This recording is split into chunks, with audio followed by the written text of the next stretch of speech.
Tekken 8 has been out for about 3 weeks, and this game is killing it. Even though it dropped alongside like 6 other games, you had like a Final Fantasy, a Yakuza, the whole entire week was stacked. Tekken 8 had straight competition.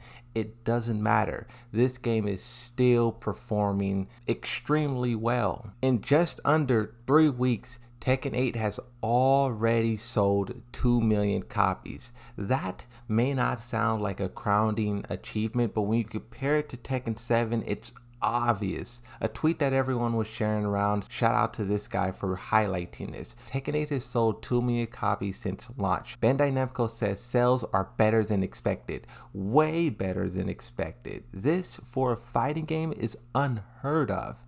Tekken 8 is selling faster than Tekken 7. Tekken 7 took around 2 months to sell 2 million copies. Listen to that.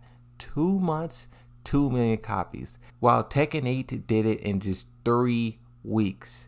That is the sound of Tekken 8 picking up the momentum that Tekken 7 left off and carrying it. That is what I wanted to see from this game, and that is what this game is doing. And it gets even better when you compare it to Mortal Kombat and Street Fighter. You know, those 3 games are forever bound to one another. Street Fighter 6 went first. They shocked everyone. That game, I will give them credit, it's amazing. It sold 1 million copies in 5 days. That was shocking. It slowed down a little bit, 2 million copies in around 1 month, and then it really slowed down.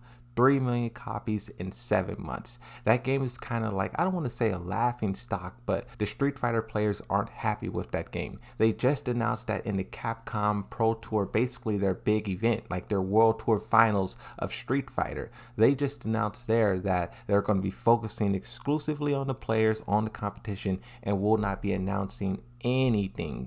That sounds cool, you know, I respect it, highlighting the players, but at the same time, they're also being mocked so hard for their post-content support. They haven't really done anything. Some characters here and there, that's kind of like whatever. You hear about them a little bit, and then the conversation immediately dies down within a week. Mortal Kombat's even worse. They sold nearly 3 million copies in under 2 months. As of recording, they have not yet hit 4 million. That game, even though they got some of the best guest characters, it still can't keep up. That game is an utter joke, and I really hope they look at Street Fighter and look at Tekken 8 and they tell themselves, we need to do better, we can do better.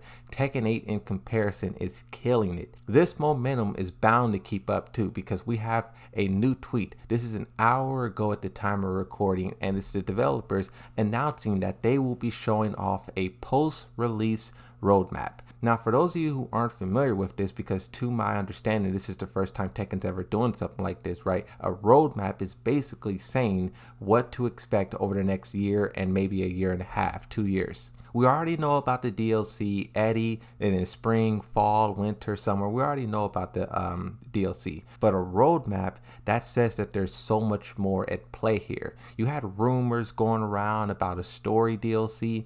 I don't want to say that this roadmap confirms it, but they're definitely going to give us an idea as to where to expect a lot of these things. And one thing too, I don't want to like put too much speculation into this, but usually a roadmap contains expansions. There was rumors about the Tekken Lounge being expanded. Michael Murray said if it's a feature that everyone loves to use and if a lot of people are there, they'll add more to it. You have a rumored Tekken Bowling Alley section. It seems like there's a mall on the other end. Maybe this roadmap will be hinting at expansions that add those additions into the game later on. You could throw out a lot of ideas with a roadmap. You could throw out more game modes, team battle, Tekken Force. The tweet here highlighting this event, you have Japanese and English. The Japanese one, it basically says, translating it, we will deliver the latest development on the operation of roadmap of Tekken 8 on the live stream. This here is probably where they will officially announce the 2 million copies sold. The English Tekken account, it says join Harada, Michael Murray, Ikeda, and Yasuda for the next Tekken Talk introducing the post-release roadmap on February 20th. There you can see the times, mark it down in your calendar. What I was surprised to see, we have a tweet here from IMOP. This is actually massive. The tweet is captioned, look like Tekken 8 is going to get a in-game shop. IMOP puts F. F in the chat because a shop is coming to Tekken. Now, I know some people like the idea of a shop, you know, buying skins and buying, who knows what they're going to put in there, right? But I know some people like it. Me personally, I don't like it. I would rather them just like maybe bundle it all and then do like a skin pack or something pack, but they're going to have a shop. It was definitely obvious just looking at how the outfits was laid out in Tekken. They did all of Tekken 7, and I was immediately thinking, well, what if they do Tekken 6, Tekken 5, Tekken 4? Even though there's an old lost tweet from Harada saying that he doesn't like to bring old skins because he feels like he just likes to move forward, basically. I'll try to find the tweet and put it on the screen. Even though he said that, what's to stop him from just grabbing at least some of the old iconic outfits and maybe even creating some new ones? You can also talk about customization as well. A lot of people feel like it's lackluster. There's a lot there that is yet to be explored, especially when you just compare Tekken 8 to Tekken 7. There's a lot of stuff missing. For example, King had the full tiger outfit. That is not in Tekken 8 as well. You just have to wonder, will those kind of things that used to be in Tekken 7 and Tag 2, Tekken 6 for free, will that make its way into the item shop and players have to pay to access it? That is what we fear when we see a shop, but we don't know what it will be. All we can see is this screenshot here. It says live streaming event and update, date and time update. Details including the date and time of server maintenance will be announced as soon as they are finalized. Update contains new feature, item shop will be implemented, ...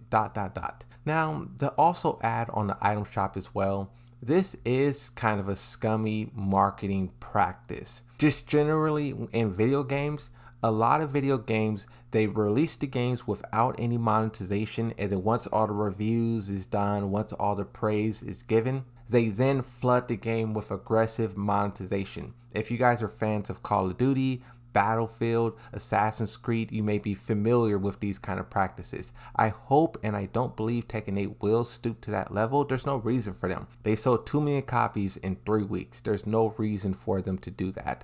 But they are kind of imitating it with holding the item shop until the reviews are done. I just want to highlight that. You got to be fair. Criticize it. The second thing on the list, it says behavior/properties of some moves will be adjusted of characters. It also says other functions and improvements and bug fixes. So of course they're going to continue patching bugs and glitches and all that stuff. But the characters, they already said on Twitter that they will be addressing Victor's grab. Alyssa has some things that they're going to look at. I know Dragunov has some stuff. Lee, I just seen a video on Twitter where Lee was doing some low kick spam. It was incredible. All of that stuff will be fixed, but you do have to ask the question, is this going to be a true buff and nerf patch notes, or is this going to be another slap on the wrist? I know a lot of people are starting to put out their ideas, their tier lists, and saying which characters are powerful, which characters are weak. Arslan and Nee basically just gave their top 5 strongest characters in the game. So the game is starting to take form, starting to take hold. We're really understanding these characters. But even with that being the case, I still don't think it's time for the developers to start nerfing everything. I would like to see at least one tournament under the current Tekken 8 model that we have. Maybe nerf the things that's super egregious, super broken, busted, but I wouldn't say like nerf a character severely. This roadmap regardless is going to be a blessing in so many forms because it's going to give players a real good understanding of what's coming next. And I think in a game that has this much momentum, that's definitely a good sign.